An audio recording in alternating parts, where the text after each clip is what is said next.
Good morning. Today I'm reading from Wellfleet Harbor. Figured I'd read a little bit before my run. So this is where we are. This is Wellfleet Harbor.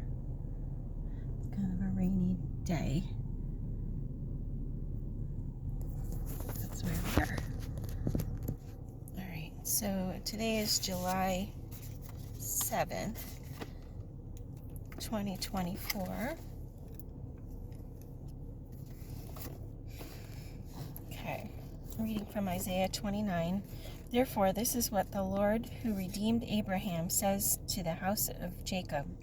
No longer will Jacob be ashamed, no longer will their faces grow pale. When they see among them their children, the work of my hands, they will keep my name holy. They will acknowledge the holiness of the Holy One of Jacob, and will stand in awe of the God of Israel. Those who are wayward in spirit will gain understanding. Those who complain will accept instruction. I just want to turn my engine off. In that day, sing about a fruitful vineyard. I, the Lord, watch over it. I water it continually. I guard it day and night, so that no one may harm it. I am not angry. If only there were briars and thorns confronting me, I would march against them in battle. I would set them all on fire, or else let them come to me for refuge. Let them make peace with me. I'm just going to roll down the window too, so you can hear the water a little bit. In days to come, Jacob will take root. Israel will bud and blossom and fill all the world with fruit. Has the Lord struck her as he struck down those who struck her? Has she been killed as those were killed who killed her? By warfare and exile you contend with her. With this fierce blast he drives her out, as on the day the east wind blows. By this, then, will Jacob's guilt be atoned for.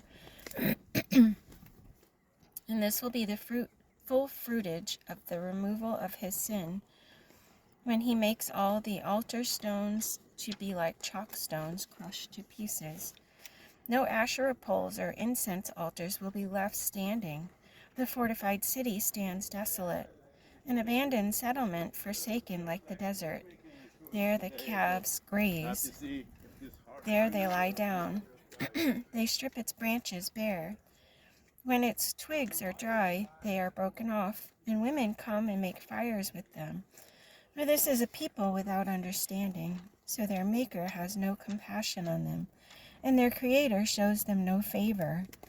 In that day the Lord will thresh from the flowing Euphrates to the Wadi of Egypt, and you, O Israelites, will be gathered up one by one. And in that day a great trumpet will sound. Those who were perishing in the Assyria and those who were exiled in Egypt will come and worship the Lord on the holy mountain in Jerusalem. Beat your breasts for the pleasant fields, for the fruitful vines, and for the land of my people, a land overgrown with thorns and briars. Yes, mourn for all houses of merriment, and for the city of revelry. The fortress will be abandoned, the noisy city deserted. Citadel and watchtower will become a wasteland forever. The delight of donkeys, a pasture for flocks, till the Spirit is poured upon us from on high, and the desert becomes a fertile field, and the fertile field seems like a forest. Justice will dwell in the desert, and righteousness live in the fertile field.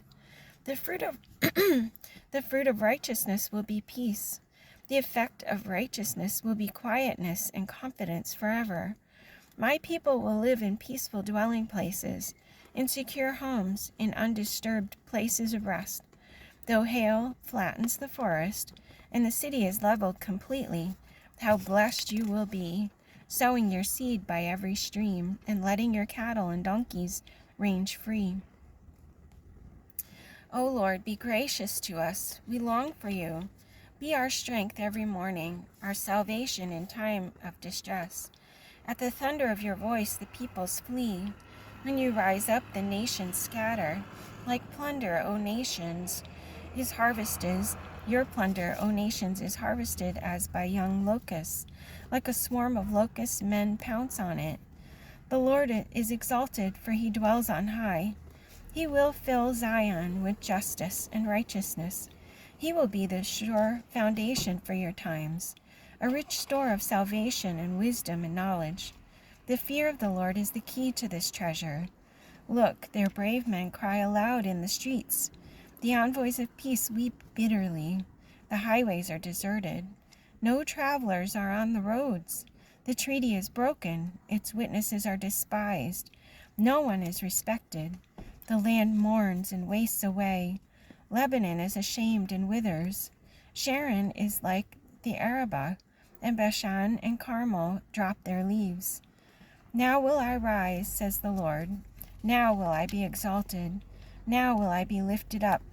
You conceive chaff. You give birth to straw. Your breath is a fire that consumes you. The peoples will be burned as if to lime. Like cut thorn bushes, they will be set ablaze. You who are far away, hear what I have done. You who are near, acknowledge my power. The sinners in Zion are terrified. Trembling grips the godless. Who of us can dwell with the consuming fire? Who of us can dwell with everlasting burning? He who walks righteously and speaks what is right, who rejects gain from extortion and keeps his hand from accepting bribes, who stops his ears against plots of murder and shuts his eyes against contemplating evil. This is the man who will dwell on the heights, whose refuge will be the mountain fortress. His bread will be supplied, and water will not fail him. Your eyes will see the king in his beauty, and view a land that stretches afar. In your thoughts you will ponder the former terror. Where is that chief officer? Where is the one who took the revenue? Where is the officer in charge of the towers? You will see those arrogant people no more, those people of an obscure speech with their strange, incomprehensible tongue. Look upon Zion, the city of our festivals. Your eyes will see Jerusalem, a peaceful abode, a tent that will not be moved. Its stakes will never be pulled up, nor any of its ropes broken. There the Lord will be our mighty one. It will be like a place of broad rivers and streams. No galley with oars will ride them. No mighty ship will sail them, for the Lord is our judge. The Lord is our lawgiver. The Lord is our king. It is he who will save us. Your rigging hangs loose. The mast is not held secure. The sail is not spread. Then an abundance of spoils will be divided, and even the lame will carry off plunder. No one living in Zion will say, I am ill, and the sins of those who dwell there will be forgiven. We have a brief commentary. Isaiah takes time out from his public preaching to bring a special message to just one man. It is not known fully why Shebna is singled out, but his breach of trust in ordering his own burial sepulchre while serving as master of Hezekiah's household will cause his demotion to a lesser rank. The historical record will soon confirm his replacement by Eliakim, just as Isaiah now prophesies. Back to Isaiah 22. This is what the Lord Almighty says. Go, say to the steward, to Shebna, who is in charge of the palace, what are you doing here, and who gave you permission to cut out a grave for yourself here, hewing your grave on the height, and chiseling your resting place in the rock? Beware, the Lord is about to take firm hold of you and hurl you away, O you mighty man. He will roll you up tightly like a ball and throw you into a large country.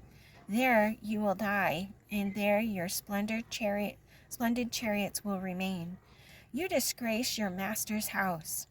I will depose you from your office, and you will be ousted from your position.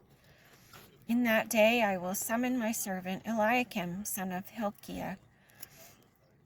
I will clothe him with your robe and fasten your sash around him, and hand your authority over to him. He will be a father to those who live in Jerusalem and to the house of Judah, I will place on his shoulder the key to the house of David. What he opens, no one can shut, and what he shuts, no one can open. I will drive him like a peg into a firm place.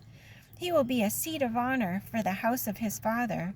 All the glory of his family will hang on him, its offspring and offshoots, all its lesser vessels, from the bowls to all the jars. In that day, declares the Lord Almighty, the peg driven into the firm place will give way. It will be sheared off and will fall, and the load hanging on it will be cut down. The Lord has spoken. That's it for today. I'll give you another view around Wellfleet Harbor. And then our launching or loading canoe. And the high tide looks on the higher side right now. Over there is Max, where we've had more than a few meals. Alright. Better than my lamp over a dark book. Okay. Love you guys. Hope you have a great day.